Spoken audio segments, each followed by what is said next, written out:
بسم الله الرحمن الرحيم. اهلا بيكم كده في فيديو جديد على قناتنا تعلم سوفت وير. النهارده هنكمل مع بعض سلسلة حلقات شرح الانلوج تول. كنا اتكلمنا في الجزء الاول على شاومي، واتكلمنا في الجزء الثاني على سامسونج وانفينكس وتكنو واوبو.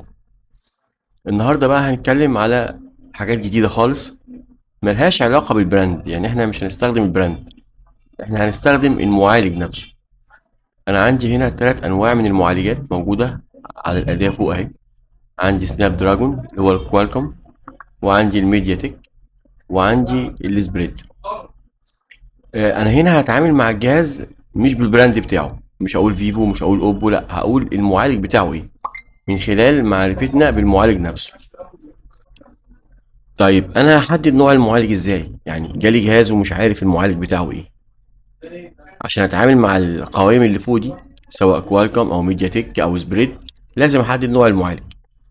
فببدأ أعمل إيه؟ ببساطة كده بدخل على جوجل كروم، أفتح جوجل كروم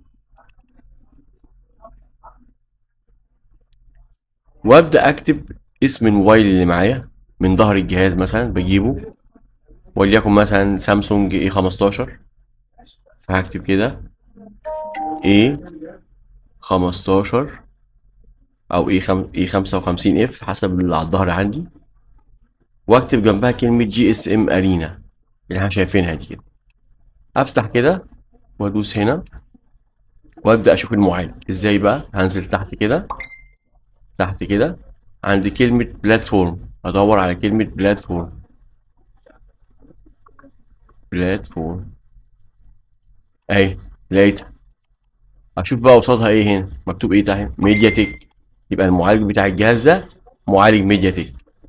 طب لو شفنا جهاز تاني، مثلا دخل لي جهاز ريلمي سي 21 واي، فهكتب كده سي 21 واي، واكتب جنبها جي اس ام ارينا اهي الجملة دي. واجي هنا اهو اول حاجة وانزل من بلاتفورم، انزل لكلمة بلاتفورم اهي، بلاتفورم. طب قدامها ايه؟ يونيسونيك. يونيسونيك ده يعني سبريد، وحدد لي سبريد كام كمان، قال لي تي 610. يبقى كده انا حددت المعالج. طب حاجة تالتة، مثلا جالي جهاز ايه 73 سامسونج مثلا، ايه 73، وادوس جي اس ام ارينا. جي اس ام ارينا واختار هنا اهو، اهو قال لي ايه 73. طبعا انا ممكن اقارن الظهر اللي معايا بظهر الجهاز، ما هو ظهر الجهاز موجود اهو. اقارن الظهر اللي معايا بظهر الجهاز عشان اتاكد ان هو، وانزل تحت عند البلاتفورم اشوف هنا قال لي كوالكم، وحدد لي كوالكم كام بالظبط اهو 778 جي. يبقى كده انا قدرت احدد نوع المعالج. بناء بقى على تحديد نوع المعالج ده، انا هرجع تاني افتح الانلوج تول وابدا اختار المعالج الموجود. لو ميديا تك هختار هنا، لو كوالكم يبقى هنا، لو سبريد هيبقى هنا. تمام. طيب نفرض ان المعالج طلع ام تي كي، معايا جهاز وعرفت ان المعالج بتاعه ام تي كي.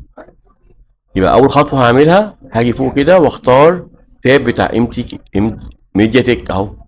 اخترت التاب، هلاقي بقى ان كل الحاجات دي مدعومه. تعال نشوف بقى ايه المدعوم عندي.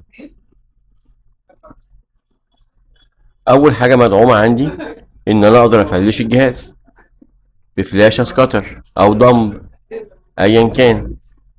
طب بجيبه منين؟ بجيبه من على موقع الجهاز نفسه.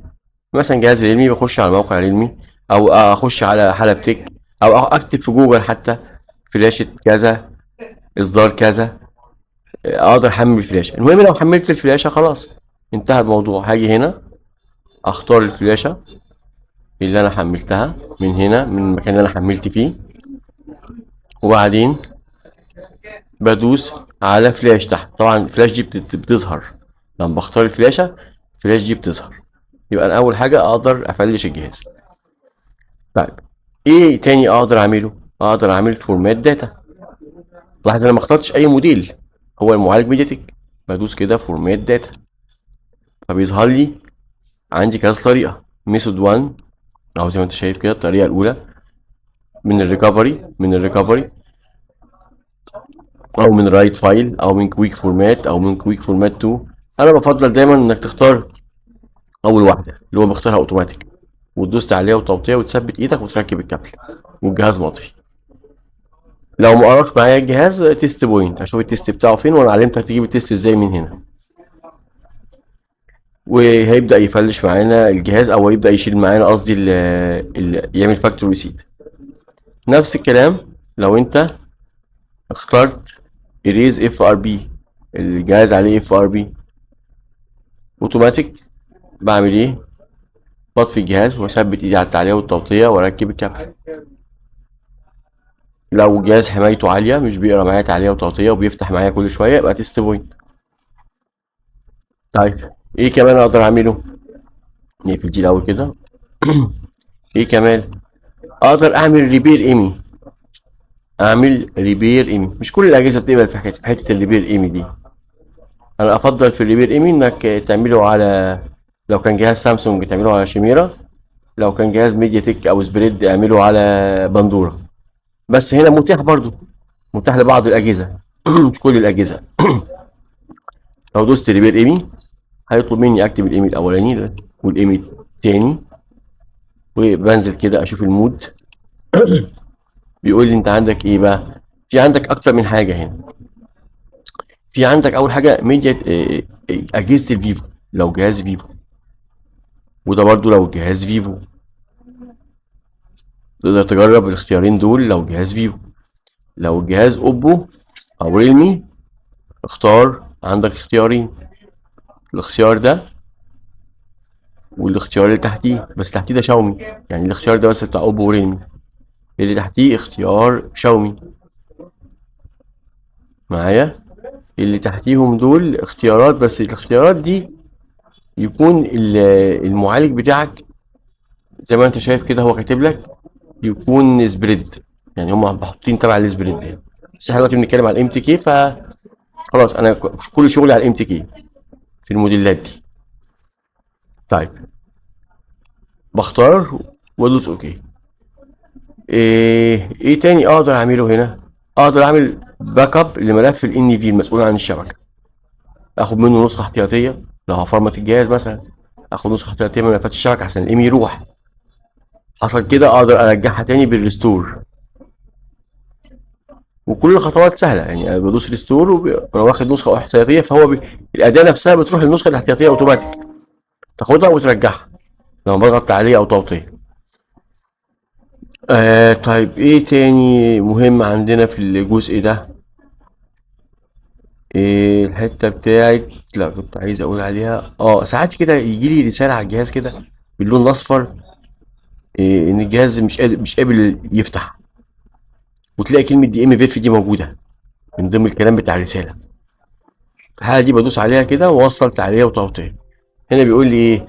بيقول لك لو الديفايس بتاعك قاعد يعمل ريستارت بعد انت ما اخترت دي، بليز يوز ريستور فانكشن، يعني اعمل ريستور. يعني هنختار ريستور لو الجهاز اشتغل معانا وقعد يرستر. لو اشتغل معانا وخلاص وفتح تمام. طب عشان ارجعه زي ما كان يقف على الرساله الصفراء لو قعد يرستر، يبقى هدوس ريستور هنا، اختار ريستور من هنا. كلام جميل. طيب ايه تاني عندي؟ طب اللي هي ساعات الجهاز ما يخش معايا وضع البروم، فانا بجبره، اللي هو التعليق والتوطية، بجبره من هنا انه يخش وضع البروم. بس مديك هنا بيقول لك لو هتستخدم السيرفر يبقى يوز سبورت موديلز فروم سيرفر، او كاستم دي ايه اللي هو ملف مخصص، يوزر يور اون داونلود. بيقول لك يعني انت هتعمل العمليه دي على مسؤوليتك. فانا ممكن اختار سيرفر، لو اخترت سيرفر كده هيقول لي انتر بروم يعني حط عليها وتغطيه، او اكزايت بروم لو هو واقف شاشه سوداء وداخل بروم مش عايز يطلع، فبدوس اكزايت بروم عشان خاطر اطلعه، يعني ده يدخله وده هيطلعه. او اني اختارها تاني اهو، اختار ملف معين، ملف مخصص. في الحاله دي لما ادوس عليها هيقول لي انتر بروم، هتدخله بروم ولا هتخرجه من بروم؟ مثلا هدخله بروم، انتر بروم. هيقول لي اختار الملف، لازم يكون ملف معاك، ما اختارش الاختيار ده غير ملف معاك، ملف معاك محمله من اي مكان. تمام. كل الاختيارات دي، كل الاختيارات دي موجوده هنا في اول حاجه. طب لو اخترت تاني حاجه تحت، بص كده، عندي اختيارات تانية بقى. ساعات يجي لي جهاز اوبو ام تي كي، معالج ام تي كي مقفول، آه باي دي، اي دي اوبو. فهادي بختار اوبو اي دي، ده يعني دي زي شاومي اكونت كده، بختارها من هنا ودوست عليها وتوطية. او عندك ساعات يجي لك الجهاز فيه رسالة كده، وفي الرسالة دي ظاهرة، ظاهرة على على شاشة الموبايل، ما هتلاقي فيها كلمة دي ال، يقول لك دي ال فيريفاي او دي ال دامج. في الحالة دي بختار دي.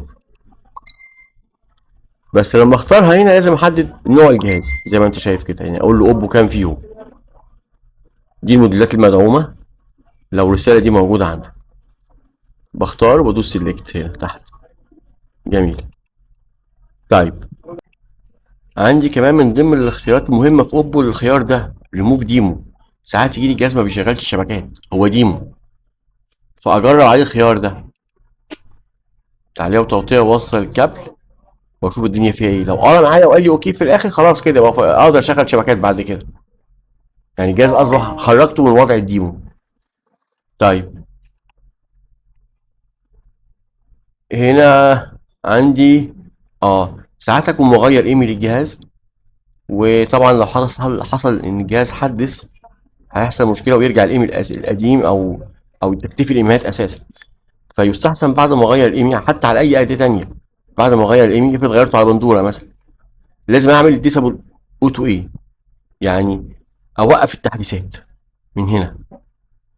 ادوس كده عليها وتوطيها وساب ايه واركب الكابل، هيبدا يوقف لي التحديثات بتاعه الجهاز. لو هو اندرويد 14 هيقف على 14، مش هيطلع على 15. لو هو 13 هيقف على 13، مش هيطلع على 14، وهكذا. طيب، عندي برضو الخيار بعد كده، هنخش بقى بص الخيارات دي بتاع الفيفو بقى.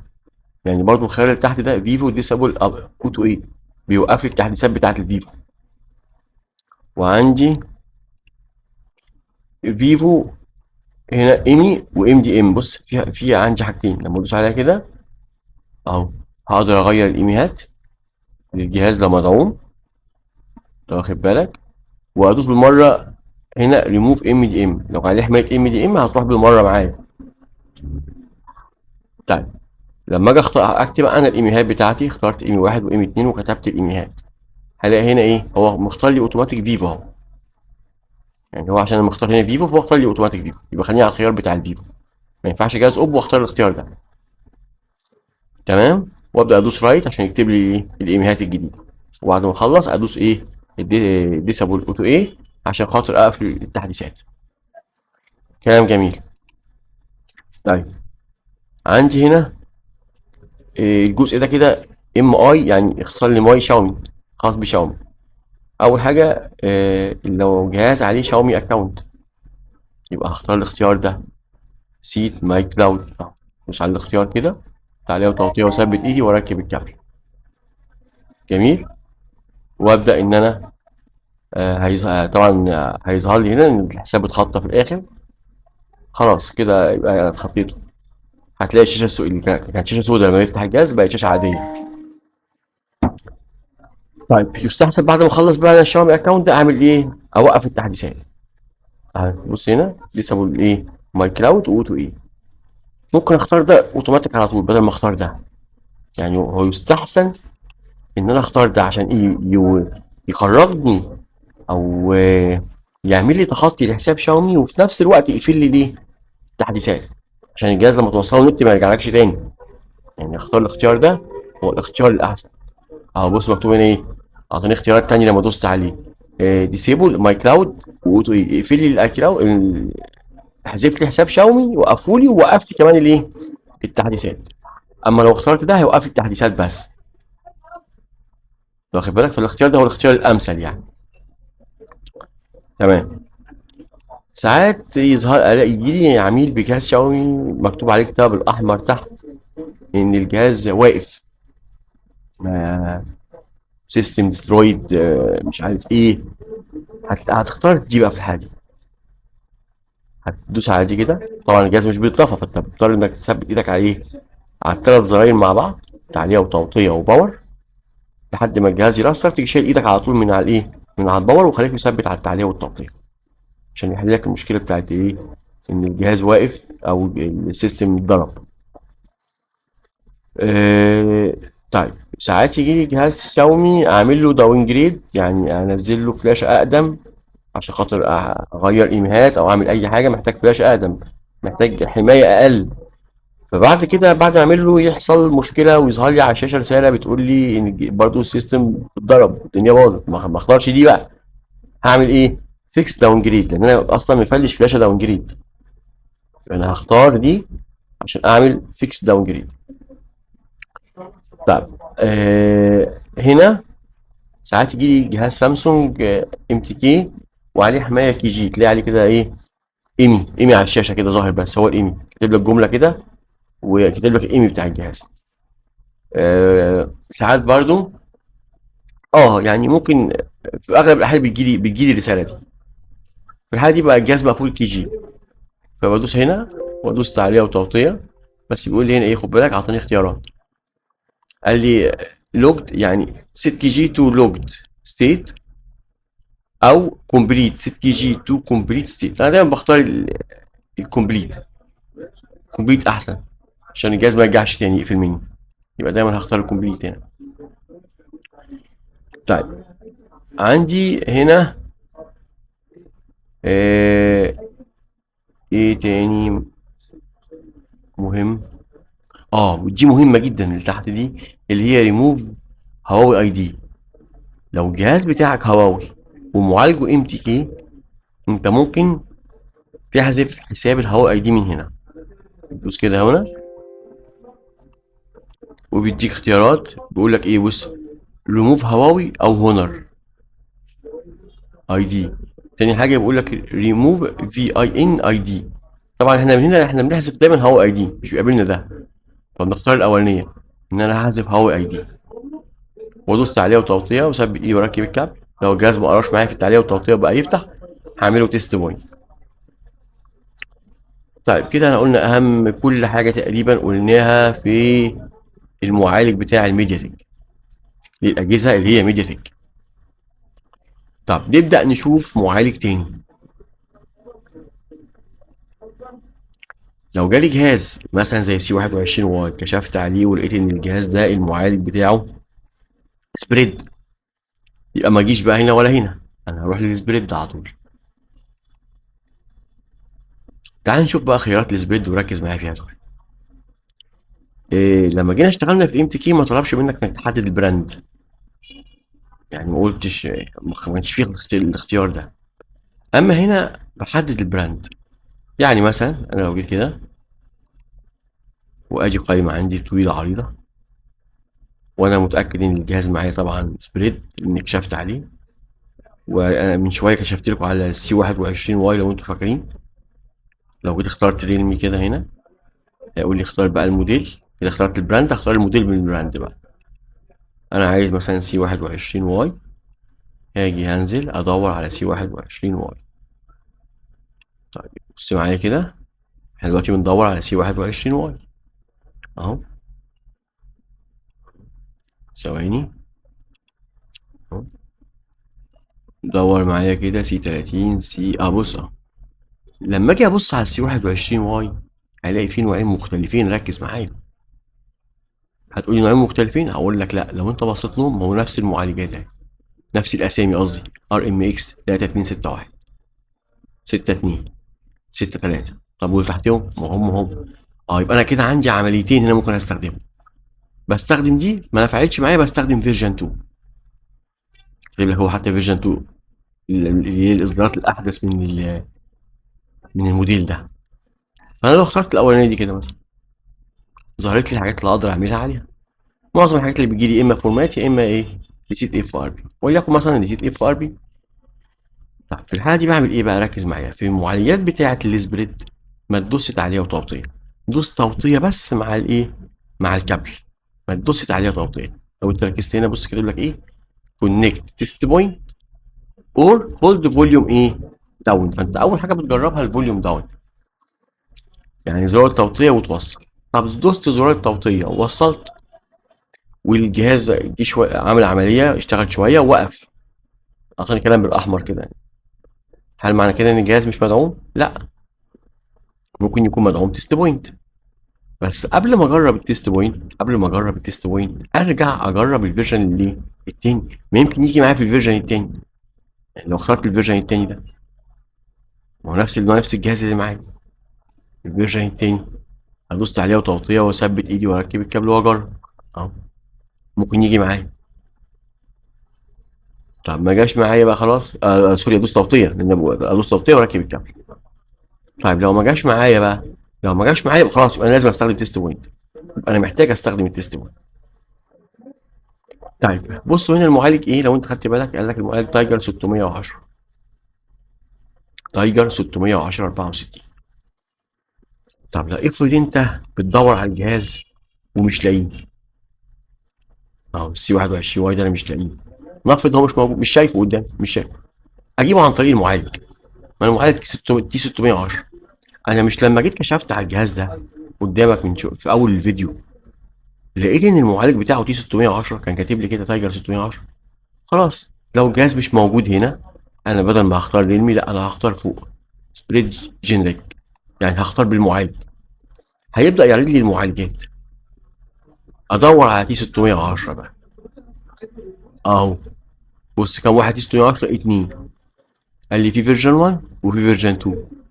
بجرب الاتنين، باخد فيرجن 1 الاول واجرب، ما جاش، لما دوست توطيه وركبت الكابل ما جاش معايا، اجرب فيرجن 2 اهو، اجرب فيرجن 2 دي 610 اهو 64 فيرجن 2. يبقى انا ممكن استخدم المعالج فقط لو انا مش لاقي موديل الجهاز. مش معنى ان الجهاز مش الموديل بتاعه مش موجود ان هو مش مدعوم، ممكن يكون مدعوم بالمعالج. افتكر دي كويس.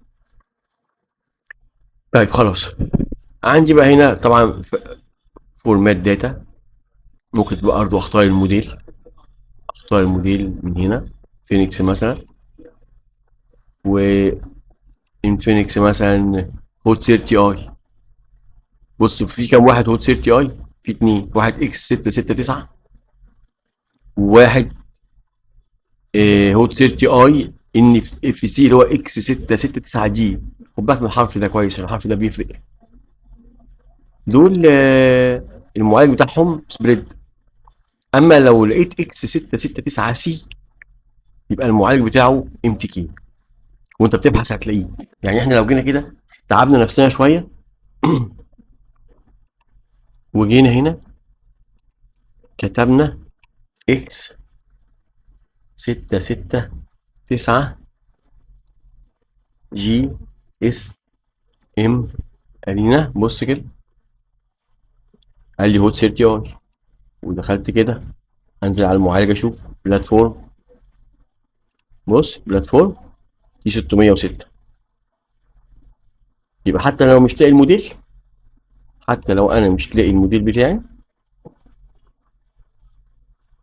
هاجي هنا واختار المعالج، واختار تي 606 من هنا. تي 606 عندي كام واحد بقى تي 606؟ بص كل ده تي 606. عندك اربع حاجات ممكن تجربهم، ممكن ما يجيش مع الاولانيه ولا الثانيه ولا الثالثه، ويجي مع الرابعه، ممكن يجي معاك من اول مره، حسب اختيارك بقى انت ورزقك. طيب خلاص لو جينا برضو بقى تاني اهو، نزلنا كده، فتحنا، وبص هغير حاجة بسيطة أوي. يعني هي كانت، أنا كنت كاتب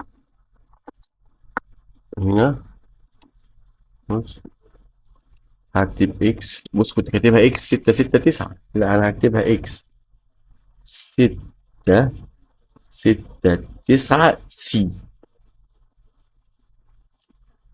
وأكتب جي اس ام جي اس ام ارينا. هنزل كده برضه هوت 30 اي، سبحان الله هو نفس الاسم. بس تعالى بقى بص على المعالج. ننزل تحت كده، بلاتفورم، لا 6 برضه نفس المعالج. يبقى ده معانا رغم انه مش موجود في القايمة. طيب لو جينا كده رجعنا، ده السي.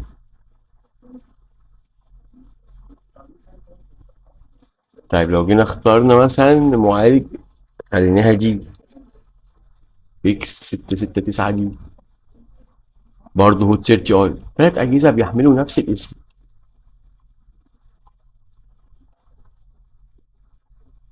تلات اجهزة بيحملوا نفس الاسم ونفس المعالج.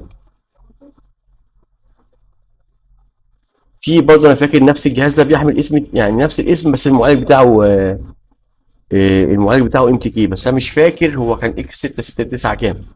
على العموم انت هتبحث حسب الظهر عندك، حسب الموديل اللي على الظهر عندك. طيب إيه، طبعا اهم اختيارات عندي الفورمات. اخترت انا الجهاز او المعالج وهدوس فورمات، بس دي كده فورمات، تعليق وتوطية وتوطية بس، ووصل الكابل لان المعالج بتاعي ناس بريد او تيست بوينت. وعندي نفس الكلام هعمله في الايريز اف ار بي، توطية بس. هو بيكتب لي توطية بس واركب الكابل معايا اهو. طيب وايه تاني؟ اقدر برضو اخد نسخة من ملفات الشبكة واعمل لها ريستور لو حصل اي مشاكل من هنا.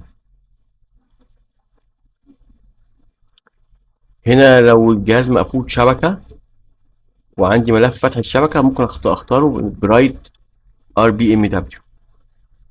لو دوست رايت هنا هيكتب لي اكتب بيه الملف الموجود معايا عشان افك بيه الشبكة. لو انا معيش الملف اللي هفك بيه الشبكة، عندي حاجة اسهل، اختار انلوك نتورك. هو هيجيبه لي مباشر بقى لان هو مش معايا. لو الجهاز مقفول شبكة على اي شبكة خارجية بره مصر مثلا، يبقى اقدر اعمل انلوك نتورك، وده خيار مهم قوي عندنا في الاجهزة دي. طيب في برضو حماية اسمها حماية بي جوي، تبقى مكتوبة على الشاشة عندي في الأجهزة في الأجهزة دي. لو عايز أعمل لها ريموف بختارها من هنا، ريموف بي جوي من هنا، وأدوس توطية وأوصل الكابل. ساعات أكون محتاج أنزل تطبيقات مش موجودة في متجر بلاي، موجودة في حاجات تانية، فلازم أفتح بوتلودر. يبقى هنا عندي انلوك بوتلودر، برضه بتفيد برضه في تصليح الإيمي إن أنا أكون فاتح بوتلودر الجهاز. طيب لو البوتلودر مفتوح والعميل بيشتكي إن مش عارف يشغل التطبيقات البنكية، لأن لما يبقى مفتوح البوتلودر التطبيقات البنكية ما بتشتغلش، ممكن أقفل من هنا البوتلودر. طيب الجهاز الإيميهات بتاعته صفار، في مشكلة في الإيميهات ما بيجمعش الشبكة، يبقى هو أقدر أعمل ريبير إيمي من هنا. أختار الاتنين إيمي وأختار دي ريموف ام دي ام، وأنزل هنا وأشوف أنا المعالج اللي معايا إيه. طبعا المعالج اللي معايا هو سبريد، يبقى اختيار من دول. إما أختار وضع الدياج،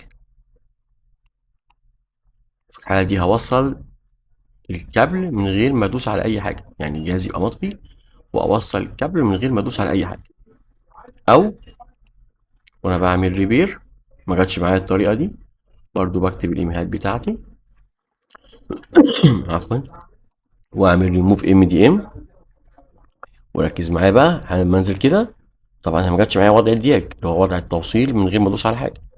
في وضع السبريد العادي بقى الجينريك، ده كده هدوس رايت بس ادوس توطيه وانا بوصل. هو ده الفرق بين الاثنين، اثبت ايدي على التوطيه وانا بوصل، او اوصل تيست بوينت في الوضع ده، غير وضع الميتا اللي احنا قلنا عليه ان هو عن طريق انك بتوصل من غير اي حاجه، من غير ما تدوس على اي حاجه. تمام. طيب إيه، ممكن برضو نفلش الجهاز. لو جيت مثلا اخترت اهو جهاز مثلا الموديل بتاعه كذا، اقدر احمل باك او دمب، ملف الباك او ملف الدمب. الدمب بيبقى اقل في الحجم شويه، ويحل لي ساعات مشاكل كتير من غير ما احمل الفلاشه كامله، لان الفلاشات السبريد دي ممكن مثلا توصل 23 جيجا او 27 جيجا او كلام من ده. الدمب مثلا ممكن يوصل 12 13 جيجا ويؤدي نفس المهمه. وليكن مثلا انا هحمل دمب اهو، فهيدخلني على الدمب اللي انا هختاره. ولو حتى قلت له احمل باك برضو هيدخلني عشان اختار الملف اللي انا محمله من على النت الاول. يعني لازم اكون محمل ملف الفريم وير قبل ما افلش. طبعا افلش ازاي قبل ما اختاره يعني. طب كده احنا قلنا كل حاجه تقريبا في السبريد. طب نيجي بعد كده.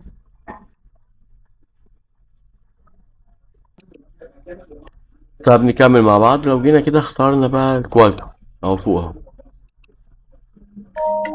تعال نشوف كده ايه المدعوم عندي في الكوالكم. طبعا هنا بيقول لي براند، يبقى انا ممكن اختار البراند. دي البراندات المتاحه عندي. وليكن مثلا هختار اوبو مثلا، هختار الجهاز. طبعا ما تستغربش انت بختار اوبو وتلاقي وان بلس، يعني وان بلس واوبو وريلمي هتلاقيهم كلهم في حته واحده، يعني كل الكوالكم بتاعهم هتلاقيه في حته واحده، ان هو تقريبا شركات تبع بعضها كلها، بس هي تغييرات اسامي. وليكن مثلا هختار اوبو مثلا اي 3. عندي نوعين منه والاتنين شغالين، سي بي اتش 2641، سي بي اتش 2629.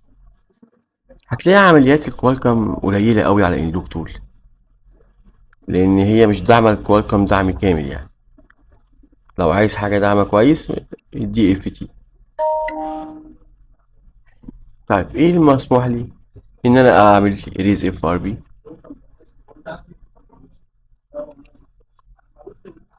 في الحالة دي عندي اختيارين في اجهزة الاوبو، اما تعلية وتوطية واسيب بايدي واركب الكابل، وساعات في الوضع ده الجهاز ما بيكملش وبيفتح، او اني ادخل الجهاز وضع الريكفري عن طريق التوطية والباور، وبعدين اخش اختار انجلش، وهلاقي تحت خالص مكتوب كده في الشاشة V1.2 حاجة زي كده. هدوس عليها كده 3 4 مرات ورا بعض، هيفعل لي الخيار بتاع الايه، بتاع الاي دي ال، لو ما جاش معايا تعلية وتوطية. طب لو ما جاش لا ده ولا ده، يبقى تيست بوينت، ما فيش حل بقى تاني. طيب الاوبو ممكن يمشي معاه التعلية والتوطية، انما مثلا لو جينا اخترنا حاجة زي سامسونج مثلا، واخترنا مثلا موديل سامسونج مثلا اي موديل A02s مثلا.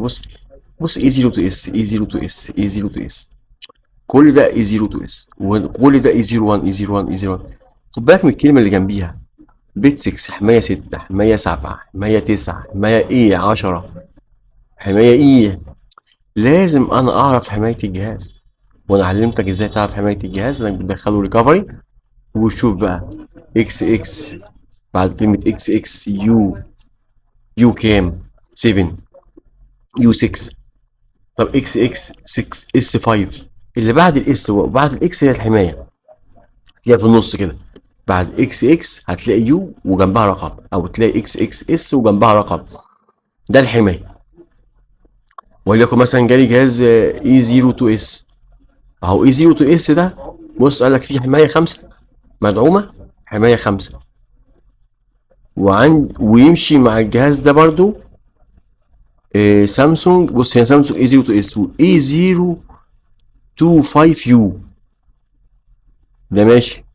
يعني ده في جهازين هنا، هنا A02S وحماية 7، أو A025G يعني برضو نفس الحماية 7، أو A025G دي اس برضو، يعني دول 3 أجهزة مش جهاز واحد.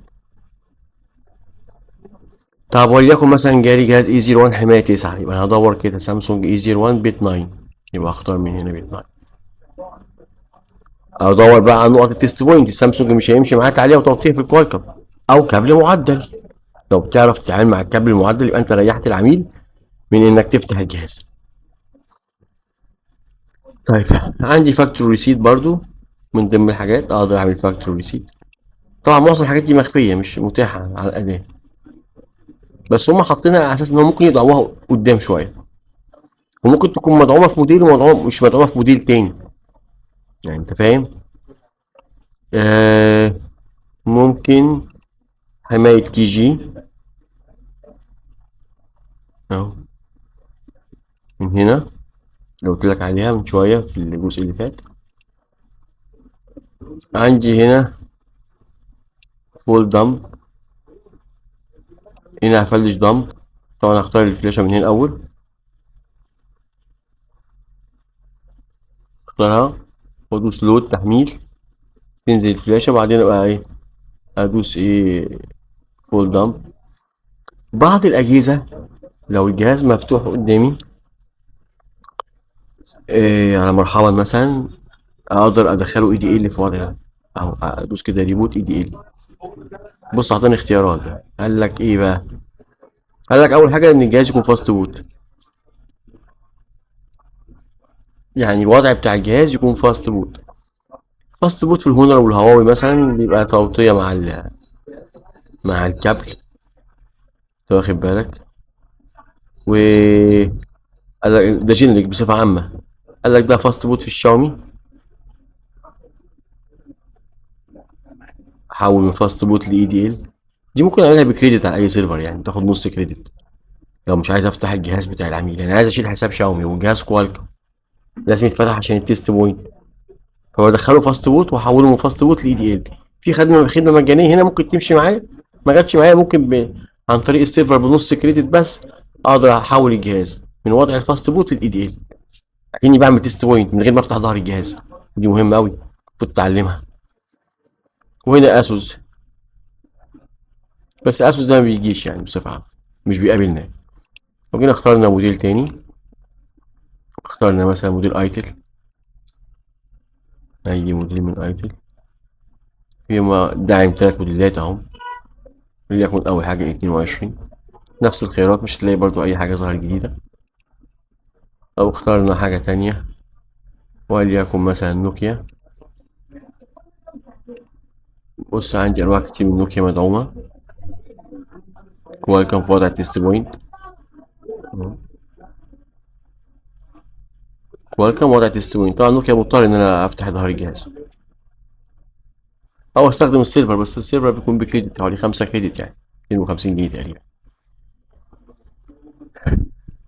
آه يعني احنا كده النهارده ان شاء الله قلنا، اتكلمنا عن ميديا تك، اتكلمنا عن السبريد، واتكلمت عن كوالكم. مش هطول عليك اكتر من كده في الجزء ده عشان تقدر تستوعبه، ولو جالك اجهزه من الاجهزه دي تقدر تطبق عليه الشغل بتاعنا. وان شاء الله في الجزء الرابع بقى هنتكلم باستفاضه عن اجهزه ابل. انا عارف انتوا مستنيين الحلقه دي ان شاء الله، ازاي نتعامل مع اجهزه ابل، سواء كان الجهاز واقف على مرحبا، اتخطى بشبكه، اتخطى من غير شبكه، واقف بسكود، جهاز من اول 6 لحد اكس، او جهاز اعلى من اكس ار لحد 16 برو ماكس. ان شاء الله هنتكلم كل الكلام ده في الجزء الرابع. اتمنى ان الحلقه تكون عجبتكم، واتمنى ان انتوا تشتركوا في القناه اللي مش مشترك، وتفعلوا زر الجرس عشان يجيلك كل الحلقات الجايه بتاعت السلسله ان شاء الله. وشكرا لحضراتكم.